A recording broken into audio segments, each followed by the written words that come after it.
নমস্কার। নমস্কার। দৈনিক মুক্ত বাংলা পত্রিকার ডিজিটাল প্ল্যাটফর্ম মুক্ত আবহে আপনাদের সকলকে স্বাগত জানাচ্ছি। আজকে আমাদের স্টুডিওতে উপস্থিত আছেন বর্ধমান তথা বাংলার বিশিষ্ট যোগব্যায়াম বিশেষজ্ঞ এবং প্রশিক্ষক মাননীয় শ্রী জয়ন্ত হোর মহাশয়। আপনাকে স্বাগত জানাই। নমস্কার। আমরা ওনার কাছ থেকে যোগাসন সম্পর্কে বিভিন্ন তথ্য আজকে জেনে নেবার চেষ্টা করব। আচ্ছা জয়ন্তবাবু, প্রথমে যেটা জানতে চাই যে যোগাসন এবং খালি হাতে ব্যায়াম এর মধ্যে বেসিক ডিফারেন্সটা কোথায়? মানে যোগাসন হচ্ছে একটা স্ট্যাটিক এক্সারসাইজ, মানে যেখানে আমি ব্যায়াম করছি কিন্তু কোনো মুভমেন্ট নেই। আর খালি হাতে ব্যায়াম হচ্ছে সবসময় ডাইনামিক, মানে আমার একটা মুভমেন্ট আছে। যেমন আমি যদি এই যে এইভাবে একটা ব্যায়াম আছে করি, তার মানে আমার মুভমেন্ট হচ্ছে, বা বসে দাঁড়িয়ে নানাভাবে। এবং খালি হাতে ব্যায়ামের উদ্দেশ্যই হচ্ছে আমার বিভিন্ন জয়েন্টের মোবিলিটি বাড়ানো বা পেশি শক্তি বাড়ানো। আর যোগাসনের ক্ষেত্রে আমরা যে অংশে যোগাসন করছি সেই অংশে যেমন কাজ ভালো হয়, তার মোবিলিটি বাড়ে, তার নার্ভ পেশি সব সতেজ হয়, এবং মনের ওপর এর একটা খুব সুন্দর প্রভাব আছে, মানসিক শান্তি এগুলো আনতে সাহায্য করে। মানে ওটা ডাইনামিক, এটা স্ট্যাটিক। দুটোর উপকারিতা কি একই? না, দুটো উপকারিতা তফাৎ আছে। মানে খালি হাতে ব্যায়াম যেমন করলে যতটা পরিশ্রম হয়, যোগাসনে ততটা পরিশ্রম নেই। খালি হাতে ব্যায়াম আমরা করতে গেলে সাধারণভাবে নিয়ম হলো পা থেকে মাথা পর্যন্ত সর্বাঙ্গের ব্যায়াম করতে হবে, করা উচিত, করা দরকার, আমরা সেভাবেই করাই। যেমন ধরুন ওপর থেকে শুরু করলাম, এই যেমন ঘাড়ের ব্যায়াম, তারপরে কাঁধের ব্যায়াম, এইভাবে, তারপরে কনুইয়ের জয়েন্ট, এরকম বিভিন্ন জয়েন্ট অনুযায়ী পরপর ব্যায়াম হলো। আর আসনের ক্ষেত্রে আমরা সাধারণভাবে যেটা করি, মেরুদণ্ড সোজা রেখে প্রথমে একটি আসন করো, তারপরে সামনে ঝুঁকে, তারপরে ব্যাক বেন্ডিং, তারপরে হয়তো সাইড বেন্ডিং, তারপরে টুইস্টিং, হাতে ভর দিয়ে, এক পায়ে ভর দিয়ে, এরকম নানাভাবে হয় আসনের ক্ষেত্রে। আচ্ছা জয়ন্তবাবু, যোগাসনের জন্য নির্দিষ্ট কোনো বয়স আছে কি? না, এটা যোগাসনের একটা খুব বিরাট সুবিধার দিক। এর কিন্তু কোনো নির্দিষ্ট বয়স নেই। যেমন আমরা দেখেছি অনেক সময় মানে আমাদের কাছে শিখতে আসেন অনেকে, আমার এই বয়সে কি হবে? আমি যে কত বয়স আপনার? 32। অনেকে ভাবেন যে এটা বোধহয় বাচ্চাদের জিনিস, ছোটদের জিনিস। এটা কিন্তু নয়। যোগাসনই হচ্ছে একমাত্র মানে ফিজিক্যাল অ্যাক্টিভিটি বা ফিজিক্যাল এক্সারসাইজ যেটা যে কোনো বয়সে করা যায়, যে কোনো বয়সে নতুন করে শুরু করা যায়। যেমন ধরুন ফুটবল খেলা, ক্রিকেট খেলা, ভলিবল খেলা, বা কেউ জিম করবে, অ্যাথলেটিক্স, অ্যারোবিক্স, জিমন্যাস্টিক্স, এটা কিন্তু 50-60 বছর বয়সে গিয়ে করা সম্ভব না।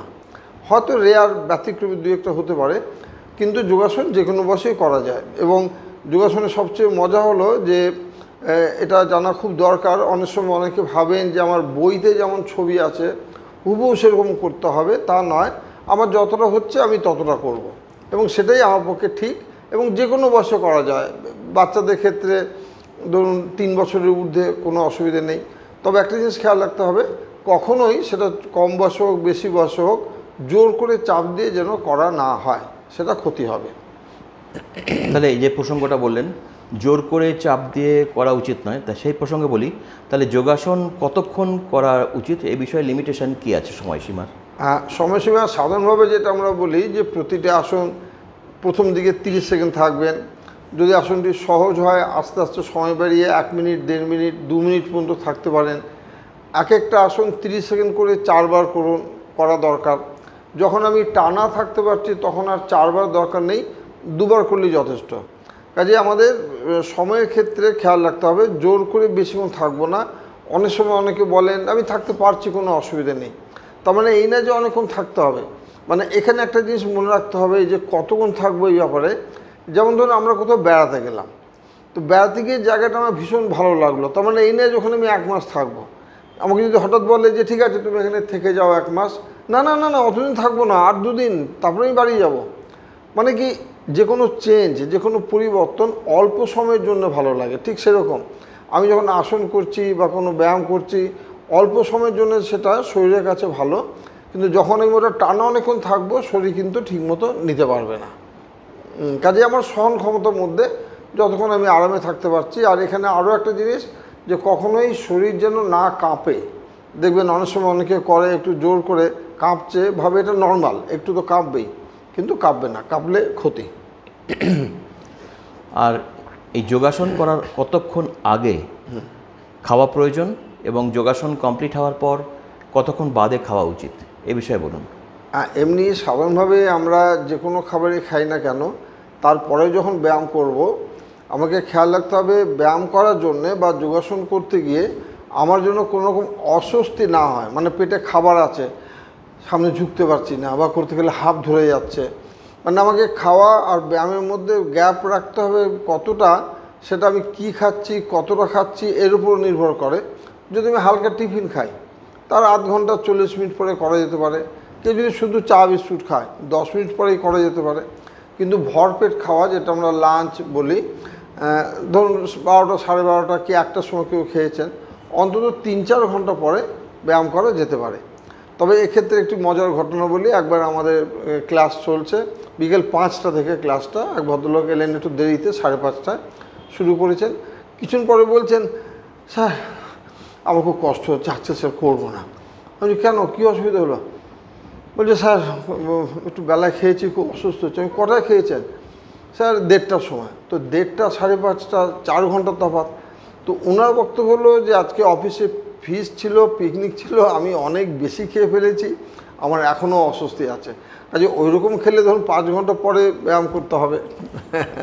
হ্যাঁ, আর হ্যাঁ, ব্যায়াম করার কতক্ষণ পরে খাবো, কতক্ষণ পরে?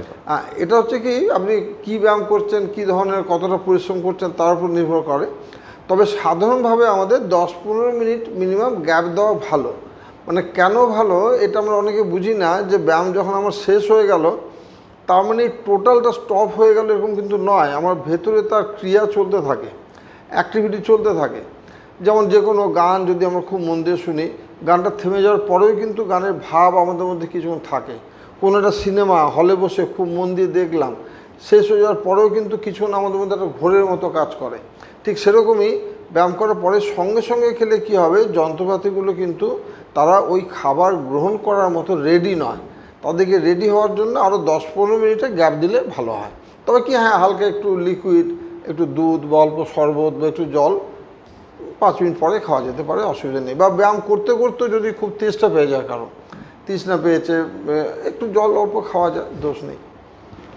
আর এই ব্যায়ামের সময় সম্পর্কে জানতে চাই। ধরুন এই যারা কাজ করেন, তাহলে সকালে ব্যায়াম করলে সকালেই করবেন, ফিরে সন্ধ্যাবেলায় করতে পারবেন না, এই ধরনের কোনো রেস্ট্রিকশন আছে কি, নাকি না সারাদিনের মধ্যে একটা নির্দিষ্ট সময় ব্যায়াম করলেই হবে? এমনি ব্যায়ামটা একটা নির্দিষ্ট সময় থাকা ভালো। মানে ব্যাপারটা কি হয়, যে কোনো কাজই যদি একটা সময় নির্দিষ্ট থাকে, স্থান নির্দিষ্ট থাকে, তাহলে আমাদের শরীর মন আমার অজান্তেই ওই সময় রেডি হয়ে থাকবে। যেমন আমি কথা বলছি, যারা বসে পুজো করেন কোনো একটা আসন পেতে, দেখবেন ওই আসনে বসলেই তার মনে কিন্তু একটা অন্য ভাব আসে। আসনটা খুঁজে না পেলে কোনো কারণে কেমন একটা অস্বস্তি লাগবে। ঠিক সেরকম যদি আমার সময় নির্দিষ্ট থাকে, রোজ সকাল 6টায় কি 5:30টায় কি বিকেলে 6টায় টাইম থাকলে শরীরও ওই সময় রেডি থাকে যে আমি এখন ব্যায়াম করব। এবার কারো যদি এক সময় রোজ করা সম্ভব না হয়, তো তিনি অন্য সময় করবেন। অন্য সময় করলে যে বিরাট কিছু ক্ষতি হয়ে যাবে এরকম নয়, তবে একটা সময় করতে পারলে নিঃসন্দেহে ভালো।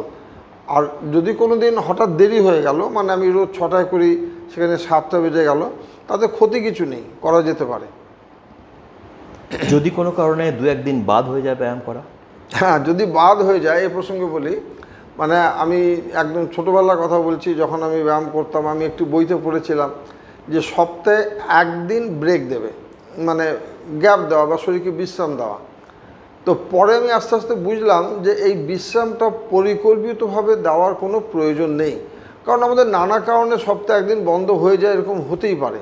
হ্যাঁ, কোথাও গেলাম, বেড়াতে গেলাম, থাকলাম না, বা সকালে বেরিয়ে কোথাও ট্রেন ধরতে যাচ্ছি, কিছু বন্ধ হয়ে যায়। কাজেই এমনি প্ল্যান করে বন্ধ করার দরকার নেই। সপ্তাহে 7 দিনই করবেন, 365 দিনই করবেন। মাঝে মধ্যে গ্যাপ গেলে কোনো অসুবিধে নেই। আর যদি কোনো দিন ইচ্ছা হলো না, শরীর খারাপ হলো, হঠাৎ কাজ পড়ে গেল, ঘুম ভাঙতে দেরি হলো, বাদ পড়ে যেতে পারে। তবে একেবারে বাদ না দিয়ে অল্প কিছু অভ্যাস করলে ভালো লাগবে। অল্প, হয়তো আমি রোজ 1 ঘন্টা করি, একদিন আমি 25 মিনিট করলাম, 20 মিনিট করলাম, কিংবা একদমই হলো না। মানে এই ব্যায়ামের ব্যাপারে একটা মজার জিনিস আছে, যদি আমি টানা কিছুদিন না করি, পরে না নতুন করে শুরু করতে ইচ্ছা করবে না। কারণ ওটার জন্য তোমার আজকে কিছু আটকাচ্ছে না, যেমন আমি না খেলে আমার খিদে পেয়ে যাবে, কষ্ট হবে, হ্যাঁ, পোশাক আমাকে চেঞ্জ করতে হবে, নাহলে নোংরা হয়ে যাবে। তো যার জন্যে একদম বাদ না দিয়ে যদি অন্তত 5 মিনিটও একটু করে নিই, 5 মিনিট আমি দাঁড়িয়ে কিছু খালি হাতে ব্যায়াম করে নিলাম, তাহলে কিন্তু অনেক ভালো হয়। প্রত্যেকটি যোগাসনের পর কি শবাসন করা বাধ্যতামূলক? হ্যাঁ, যোগাসনের পরে শবাসন করা মানে এক কথা বলতে গেলে বাধ্যতামূলক। তবে এখানটা কিছু বোঝার আছে জিনিসটা। শবাসন আমি দেখেছি শেখানোর সময় অনেকেই বলেন, স্যার শবাসন দরকার নেই, আমি হাঁপাইনি বা আমার পরিশ্রম হয়নি, কিংবা আমি টায়ার্ড ফিল করছি না, শবাসন না করলে হবে। এটা খেয়াল রাখতে হবে, যখনই আমি কোনো আসন করছি, আসনের নেচারটাই এরকম যে আমার কিন্তু পরিশ্রম খুব একটা হয় না, কিন্তু ইন্টারনাল নানা রকম অ্যাক্টিভিটি বা চেঞ্জ হতে থাকে। তো ওই যে ইন্টারনাল অ্যাকশনগুলো চলছে, কাজগুলো চলছে, সেইটাকে আবার স্বাভাবিক অবস্থা আনার জন্য আমাদের শবাসন করা দরকার। মানে কীরকম, একটা উদাহরণ দিয়ে বুঝতে সুবিধা হবে। ধরুন কোনো একটা বোর্ডে আমি যা কিছু লিখেছি, এবার বোর্ডটা কমপ্লিট হয়ে গেছে লেখা, আবার যদি আমি কিছু লিখতে চাই আমাকে কিন্তু বোর্ডটা মুছতে হবে, না মুছে লেখা যাবে না। ঠিক ওই রকম আমি একটা অ্যাক্টিভিটি করলাম, কোনো একটা জায়গায় খুব চাপ পড়লো, টান পড়লো, কি ঘুরে থাকলো কিছুক্ষণ, যখন আমি ফিরে এলাম সাথে সাথে কিন্তু শরীর নর্মাল হয় না। শরীরটা নর্মালে আসতে বা যেটা বলছি ওই বোর্ড খালি হতে একটু সময় দিতে হবে। যদি শবাসন নাও করি, অন্তত 10-15 সেকেন্ড 20 সেকেন্ড বসে রইলাম, থেকে তারপর আবার করলাম। এবং এখানে একটা জিনিস খুব জরুরি মনে রাখা, অনেকেই, আমি এরকম অনেককেই দেখেছি যারা খুব ব্যস্ত, তারা ব্যায়ামগুলো করে নিচ্ছেন ঠিকঠাক, কিন্তু শবাসন করছেন না। এতে করে কিন্তু একসময় তাদের নার্ভের নানা অসুবিধা দেখা দিতে পারে, কারণ শরীরের ভেতরে একটা উত্তেজনা বা একটা অস্বস্তি কিন্তু রয়ে যাচ্ছে। কাজে শবাসন করে সেটাকে আমাকে নর্মালি নিয়ে এসে এবার আমি অন্য কাজ করব। যদি কোনো দিন সময় কম থাকে, তাহলে যেটা আমাদের করতে হবে, দরকার হলে আমি আসন কিছু কম করলাম, 2-1টা বাদ দিলাম, 4 বারের জায়গায় 2 বার করলাম, কিন্তু সবশেষ শবাসন করা দরকার। প্রত্যেকটা আসন 3-4 বার যদি আমি করি, তারপরে একবার শবাসন। যদি শবাসন নাও করি, চুপচাপ বসে রইলাম, বসে থেকে তারপরে আমি পরেরটা করলাম, এটা করলে ভালো। কিছু কিছু যোগাসনের ক্ষেত্রে দেখা যায় যে একটা যোগাসন করার পর আরেকটি অন্য যোগাসন করাটা বাধ্যতামূলক না হলেও করাটা ভালো, এবং যোগগুরুরা সেটাই শেখান। এবার কথা হচ্ছে যে অনেকেই কিন্তু দেখা যায় বই কিনে নিজেরাই বাড়িতে যোগাসন করা শুরু করছেন। এ বিষয়ে আপনার অভিমত কী? হ্যাঁ, প্রথমে বলি যে কিছু আসন আছে সামনে ঝুঁকে করার পর পিছনে বেঁকে আমরা করতে বলি, এটা খুব স্বাভাবিক। মানে আমাদের যোগের ক্ষেত্রে কি হয়, এটাকে বলা হয় ন্যাচারাল এক্সারসাইজ। মানে আপনারা অন্য খেলা, ধরুন ফুটবল, ভলিবল, বাস্কেটবল, অন্য খেলা, সেক্ষেত্রে অনেক ফোর্স দিতে হয়, শক্তি দিতে হয়, এবং বহু ক্ষেত্রেই আমাদের দেহের হয় যে কোনো একটা অংশের লোয়ার বা আপার অঙ্গের ব্যায়াম হচ্ছে, বা শুধু ডান দিকের হচ্ছে, শুধু বাঁ দিকের হচ্ছে, কিন্তু যোগাসনে সর্বাঙ্গের ব্যায়াম হয়, সব মিলিয়ে আমাদের সুন্দর ব্যায়াম হচ্ছে। এবং যেটা আপনি বললেন যে অনেকে বই পড়ে করে,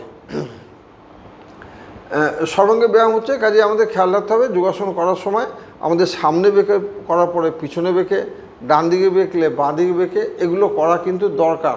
আমি দেখেছি অনেকে যারা বই পড়ে করেন, যেটা আপনার প্রশ্নের দ্বিতীয় অংশে ছিল, তারা কিন্তু ওই বইতে যে ছবিটা আছে, কথা কথা বলছি, হয়তো জানুসের আসন একটা আসন আছে, ডান পাটা ভাঁজ করে বাঁ পা সোজা থাকবে, এইভাবে দুয়ার তুলে ঝুঁকে পা ধরে থেমে থাকা। বইতে ওই ছবিটা আছে, উনি শুধু ওই পাই করেন, পা চেঞ্জ করে আর করেন না। এগুলো কি হয়, অনেকে না বইটা ঠিকমতো পড়ে না। মানে বেশিরভাগ মানুষই বইয়ের ছবি দেখে ব্যায়াম করেন, আর না হলে আমার এই রোগটা আছে, এই রোগে কোন আসনটা করলে ভালো হবে দেখে উনি ওই আসনটা শুরু করে দিলেন। এতে করে কি হয় যে ওই আসনটা আমার আবার অন্য একটা রোগে যে করা উচিত না, সেটা আমি আর খেয়াল করলাম না।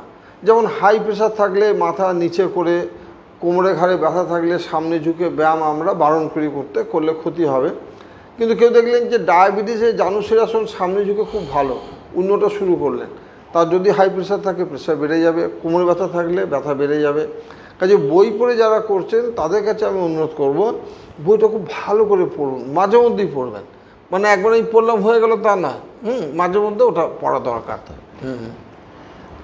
এবার মনে করুন যোগাসন করতে করতে কেউ যোগাসন আর কন্টিনিউ করলো না, ছেড়ে দিল, তার শারীরিক কোনো ক্ষতি হতে পারে? না না, যোগাসন কেউ যদি ছেড়ে দেয় ক্ষতি কিছু নেই।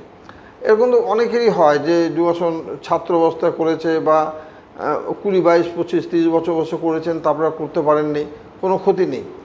যে ক্ষতির কথা লোকে ভাবে, এখানটা বলে দিই, ক্ষতি মানে কি, একটা হচ্ছে কি, আমি যদি খুব হেভি এক্সারসাইজ করি নিয়মিত, খুব ওজন তুলে বা খুব শ্রমসাধ্য প্রচুর দৌড়াচ্ছি, তাহলে যখনই বন্ধ করে দেবো তখন কি হয়, ওই যে অ্যাক্টিভিটিটা আমি এতদিন করছিলাম, ওই অ্যাক্টিভিটি সামাল দিতে আমার কিন্তু খাদ্য প্রয়োজন বেড়ে গেছিলো।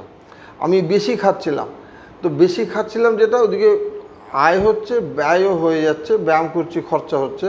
কিন্তু যখন আমি ওই খরচটা বন্ধ করে দিলাম আর খাওয়ার অভ্যাসটা একই রেখে দিলাম, তারপরে আমি কী হলো, মোটা হতে লাগলাম। তখন লোকে কি বলে, যোগাসন ছেড়ে দিয়ে না আমি মোটা হয়ে গেছি। যোগাসন ছাড়লে মোটা হওয়ার চান্স কিন্তু খুব কম, কারণ যোগাসনে খুব পরিশ্রম হয় না, কিন্তু অন্যান্য ব্যায়াম ছেড়ে দিলে মোটা হওয়ার একটা সম্ভাবনা থেকে যায় যারা খুব হেভি এক্সারসাইজ করেন। আর যোগাসনের ক্ষেত্রে আরও একটা কথা বলি, অনেকেই ভাবেন যে আমি শুরু করব না, শুরু করলে যদি কন্টিনিউ করতে না পারি ক্ষতি হবে। যোগ সম্বন্ধে একটা কথা বলা হয় যে yoga has a carry over value. Carry over value মানে হচ্ছে, যেমন ধরুন আমি পড়াশোনা করেছি, মাধ্যমিক পাস করলাম, উচ্চ মাধ্যমিক পাস করলাম, আমি কিন্তু সারা জীবনের জন্য উচ্চ মাধ্যমিক পাস করলাম, কিন্তু আমি খেলতাম ভালো এক সময়, এখন পারি না, মানে ওটা আমার অতীত হয়ে গেছে। কিন্তু হায়ার সেকেন্ডারি পাসটা আমার অতীত নয়। ঠিক সেরকম আমি যদি যোগব্যায়াম বেশ কিছুদিন করি, আমার শরীরে প্রত্যেকটা সিস্টেম, দেহে মনে, তার একটা প্রভাব কিন্তু সারা জীবনের জন্য রয়ে যায়। কাজে যোগ করলে কেউ যদি টানা কয়েক বছর করেন বা বেশ কিছুদিন করেন, তার ফল উনি সারা জীবনই ভোগ করবেন। এ প্রসঙ্গে একটা কথা বলি, যেটা এর আগে উঠে এলো, যে অনেকে বই পড়ে ব্যায়াম করেন, যোগাসন করেন, তাতে ভুল ত্রুটি হতেই পারে। কাজে এই ভুল ত্রুটি থেকে কোনো ক্ষতির আশঙ্কা থাকতে পারে?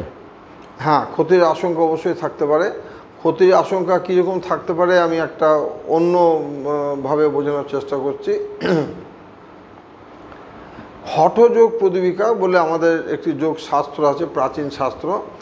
সেখানে বলা হচ্ছে, যথা গজ সিংহ ব্যাঘ্র ভবেদ্বস্য শনৈ শনৈ, একটি সংস্কৃত শ্লোক। মানে যেমন যথা গজ সিংহ ব্যাঘ্র, মানে হাতি, বাঘ, ঘোড়া, এই হাতি, বাঘ, সিংহ, এদের যেমন বশ বানাতে হয় খুব ধীরে ধীরে, তথৈব সেবিত বায়ু অন্যথা হন্তি সাধকম। তথৈব, সেইভাবে, তথাইব সেবিত বায়ু, মানে প্রাণায়াম অভ্যাস করবে, বায়ু যে ব্যায়াম সেইভাবে করবে। অন্যথা, যদি তা না হয়, মানে তুমি যদি ভালো করে না শেখো, হুড়ুড়ি করো, তাড়াতাড়ি করো, আমি সব জানি ভেবে করতে শুরু করে দাও, হন্তি সাধকম, মানে ওই প্রাণায়াম তোমার প্রাণ নিয়ে নেবে, তোমাকে হত করবে। মানে এটাই বললাম, একদম এক্সট্রিম কথা। হ্যাঁ, এটা আমাদের কিন্তু শাস্ত্রে বলা আছে পরিষ্কারভাবে। এবং আরও বলা আছে, মানে যদি কেউ ঠিক ঠিক নিয়ম মতো যোগাভ্যাস করে, তাহলে সে সমস্ত রোগ থেকে মুক্ত থাকবে। কিন্তু যদি ভুল অভ্যাস করে, তাহলে সব রোগ তার কাছে এসে যাবে। মানে আমি এরকম ঘটনা জানি যে কপালভাতি করলে ডায়াবেটিস সেরে যায়। এরকম ভেবে এক ভদ্রলোক কপালভাতি করতেন, করে তিনি ডায়াবেটিস তার অনেক কমে গেল, সুগার লেভেল অনেক নেমে গেল, কিন্তু তারপরে উনি খুব উৎসাহে করে যেতেন। এবং করতে করতে, মানে এটা আমি আমাদেরই এক যোগ বন্ধুর কাছে শোনা ঘটনাটা, বলছেন যে উনি একদিন হঠাৎ করে খুব অসুস্থ হয়ে পড়লেন, মানে যোগ অভ্যাসে ঠিক পরেই, এবং তারপরেই মারা গেলেন। তো যেটা অনুমান করলো সবাই, যে ওনার সুগার লেভেল খুব বেশি নিচে নেমে গেছিলো। তো এই জায়গাটায় আমি যখন যোগাসন করছি বা কোনো অ্যাক্টিভিটি করছি, আমাকে খেয়াল রাখতে হবে, নিজে একটা কন্ট্রোল রাখতে হবে। অনেকে কী ভাবেন, বিশেষ করে ডায়াবেটিসের ক্ষেত্রেই, আমি ব্যায়াম করে হেঁটে ঠিক কমিয়ে নেব, কিন্তু ওইভাবে জোর করে কমাতে গেলে বিপদ হয়ে যেতে পারে। আর ভুলের ক্ষতি যেটা, অনেক রকম ক্ষতি হয়। আমাদের এক ভদ্রলোক এলেন একদিন, এসে ওনার বয়স তখন 60-এর ওপর। উনি বলছেন আমি শীর্ষাসন রোজ করি।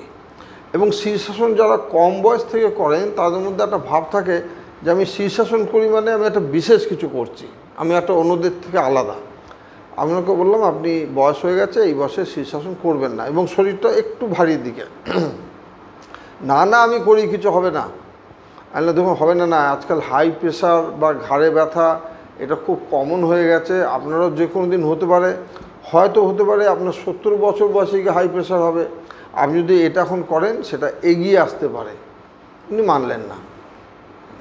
তারপরে আমাদের কাছে মাস 6 ব্যায়াম করেছিলেন, পরে একদিন হঠাৎ আসছেন, ঢুকছেন যখন, বেশ ম্রিয়মাণ ভাব। আমি কী খবর, কেমন আছেন? ভালো নেই। আমি কী হয়েছে? প্রেশার অনেক বেড়ে গেছে।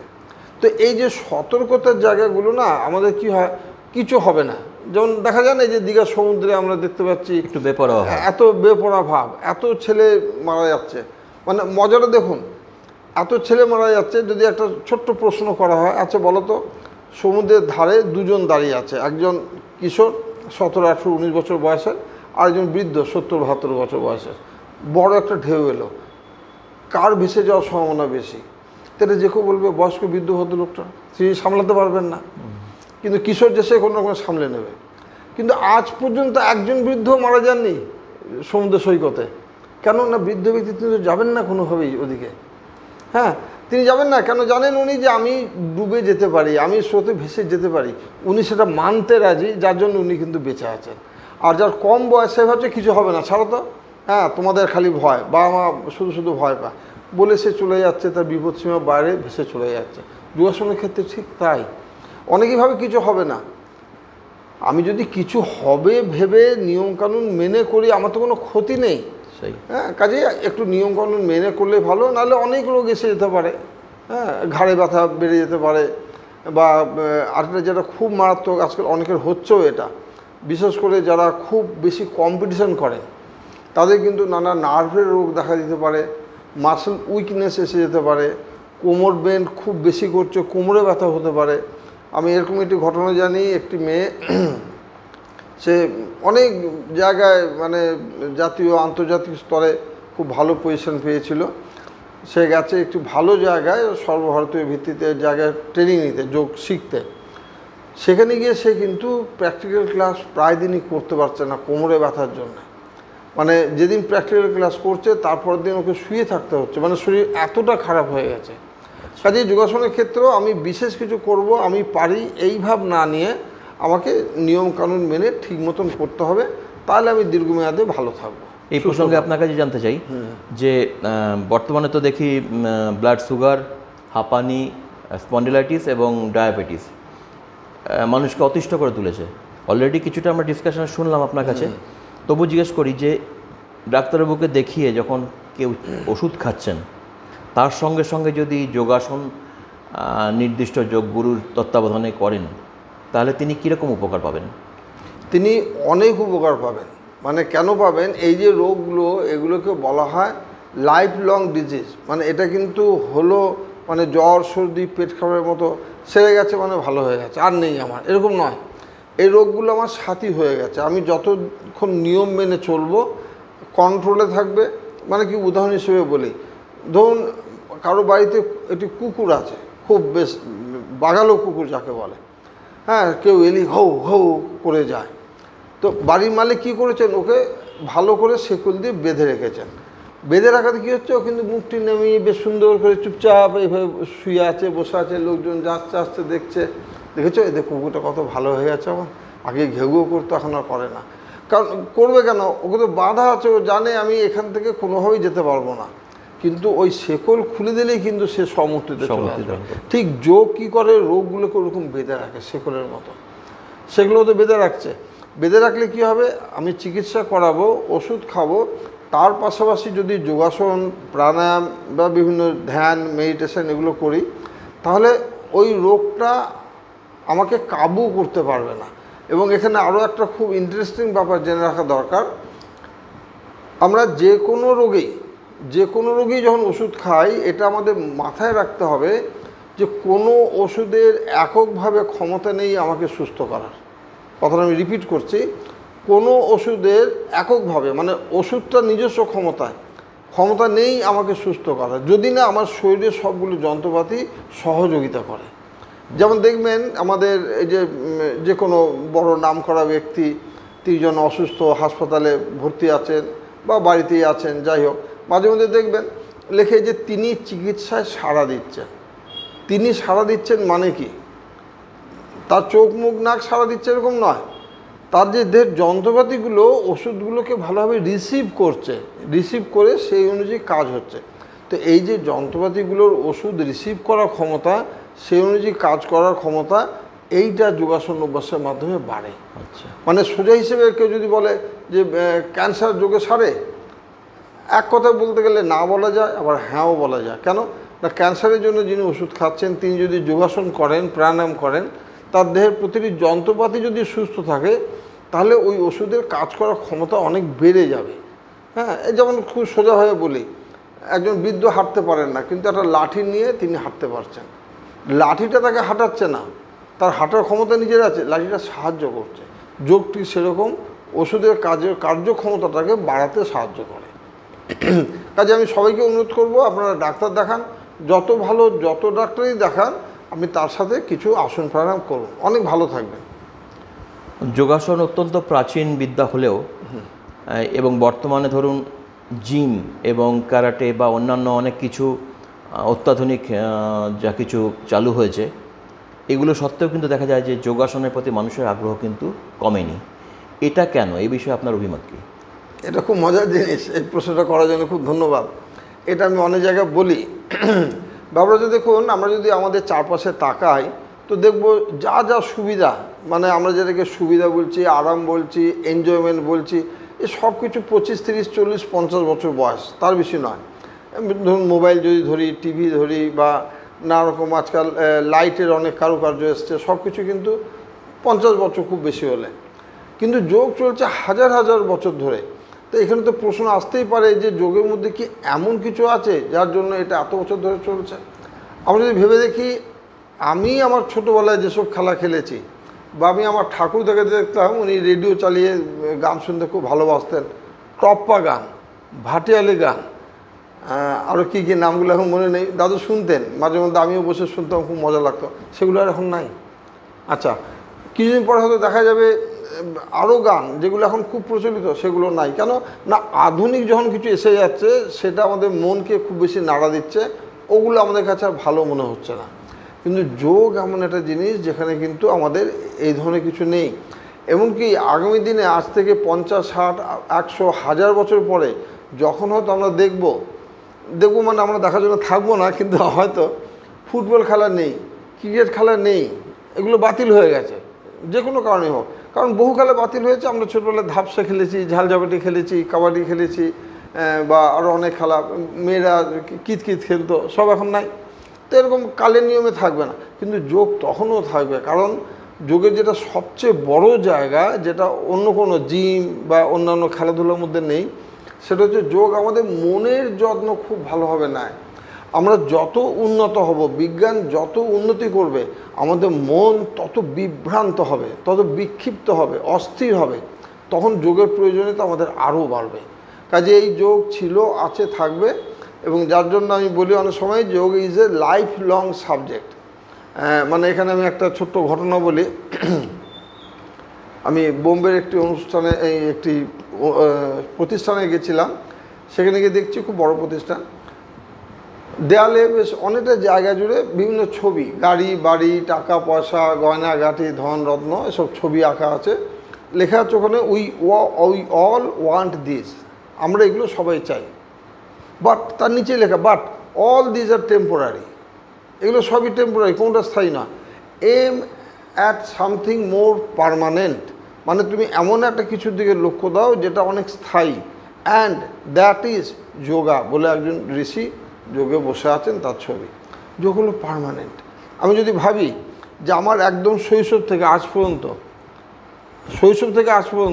আমার সাথে কে আছে, বাবা মা ছিলেন, দীর্ঘদিন নেই, বন্ধুবান্ধবরা তো সরে গেছে, আমি যে পড়াশোনা করতাম, খেলতাম, খেলাধুলা সব চেঞ্জ হয়ে গেছে, একমাত্র যোগ। আমি ঠাকুরদার কাছে শিখেছি একদম ছোটোবেলায়, সেই সময় থেকে যোগ একমাত্র আমার সঙ্গে আছে, বা আমি যোগের সঙ্গে আছি। কাজে যোগ কিন্তু পার্মানেন্ট জিনিস, এটা আমাদের ভীষণ দরকার। যত আমরা এগোবো তত যোগের প্রয়োজনীয়তা বাড়বে, এ কোনোদিন বাতিল হবে না। আমরা আপনাকে আজকের দিনে বলবো যে পাঠকদের উদ্দেশ্যে আপনি অনেক বই লিখেছেন, অনেক বই খুব জনপ্রিয়। আজকে যারা শুনছেন আপনার অনুষ্ঠান, আপনি তাদের উদ্দেশ্যে কিছু বলুন এই যোগাসন সম্পর্কে। তারা কিভাবে, কেন করবেন, কিভাবে করবেন, সে বিষয়ে সংক্ষেপে কিছু বলুন। হ্যাঁ, সংক্ষেপে বলা বলতে কি, দেখুন একটা কথা, আমরা যদি একটু ঠান্ডা মাথায় বসে ভাবি যে আমি জীবনে কি চাই। তো সবাই বলবে টাকা চাই, পয়সা চাই, গাড়ি চাই, বাড়ি চাই, নানা রকম চিন্তা মাথায় আসবে। কিন্তু একটু গভীরে গেলেই আমরা সবাই শান্তি চাই, সুখ চাই, এবং তার উপরেও যেটা চাই সেটা হচ্ছে বেঁচে থাকতে চাই। আপনারা দেখুন, একটা মানুষ আজকাল সবাই প্রচুর পরিশ্রম করেন। এক সময় আমি ছোটোবেলায় দেখেছি আমার বাবা কাকারা তারা অফিস বা ডিউটি থেকে চলে এলেন, ব্যাস শেষ, তারপরে গল্পগুজব। কিন্তু এখন কিন্তু মানুষ প্র্যাকটিক্যালি যতক্ষণ জেগে আছেন ততক্ষণই অর্থ করে কিছুর সঙ্গে যুক্ত থাকছেন, যে টাকা পয়সা এটা ওটা সেটা করছেন। তো এই করে কি হচ্ছে, নানাভাবে আমরা কিন্তু শারীরিক মানসিকভাবে অনেক ক্ষতিগ্রস্ত হয়ে যাচ্ছি। আমরা যদি কিছু যোগাভ্যাস করি আমাদের মানসিক স্থিতি বজায় থাকবে, ভালো থাকতে পারবো।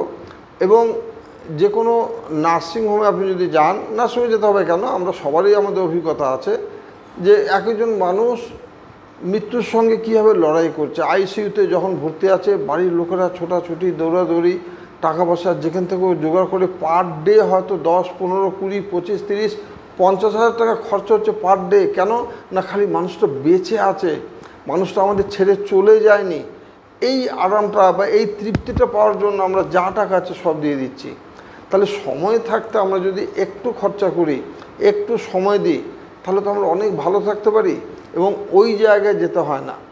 মানে একটা জিনিস ভাবলে আমার খুব অবাক লাগে, ধরুন জনসংখ্যা বৃদ্ধির সাথে সাথে বর্ধমান শহরে অনেক কিছু বেড়েছে, কিন্তু আজ থেকে 40 বছর আগে বর্ধমানের যোগ সেন্টার যে কটা ছিল, এখন সেই সময় নার্সিংহোম যে কটা ছিল, যদি একটা হিসেব করা যায়, যোগ সেন্টার হয়তো 2টো ছিল বা 3টে কি 4টে ছিল, নার্সিংহোমও 2, 3টে বা 4টে ছিল।